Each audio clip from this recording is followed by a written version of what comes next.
Welcome to the Daily Devo. My name is Randy, and today we're going to talk about contending for the faith that was given to you by the grace of God. Several years ago, my wife and I had purchased our first convertible.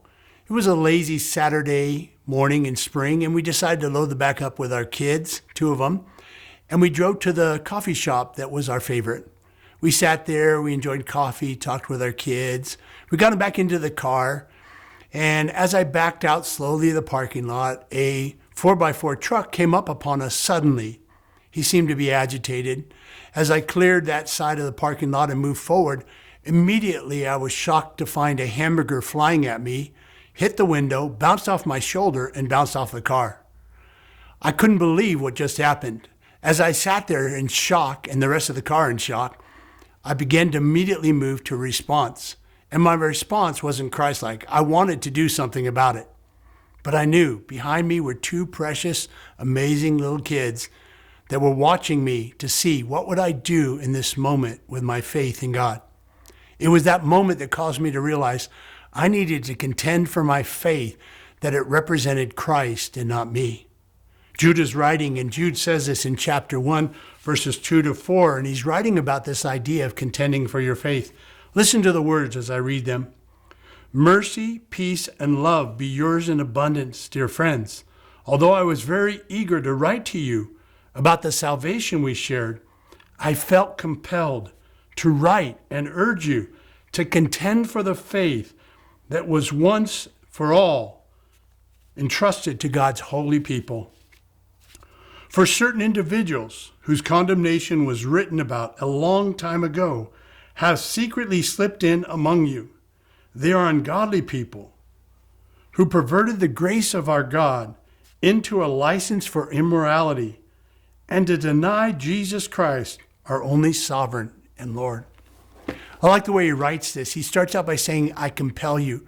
The word compel means because of intense distress, I urge you. And the word urge you means a call for action or response.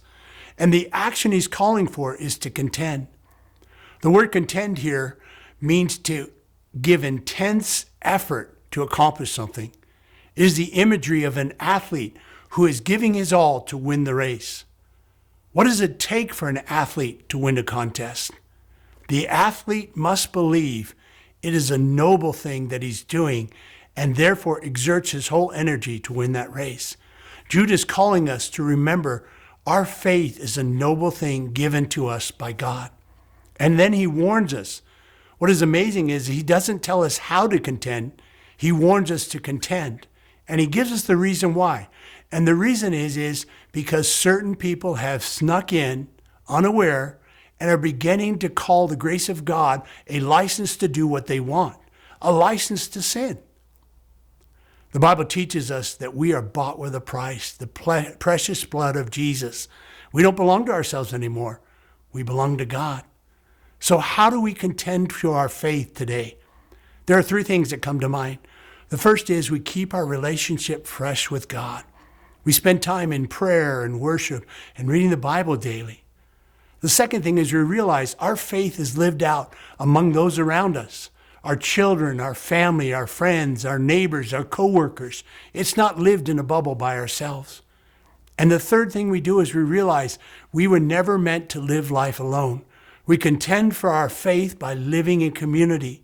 We find ourselves a church. We plug into it. We find ourselves a community we belong to. And we begin to live our faith out loud in that community. So here's to contending for your faith in light of what's going on around us.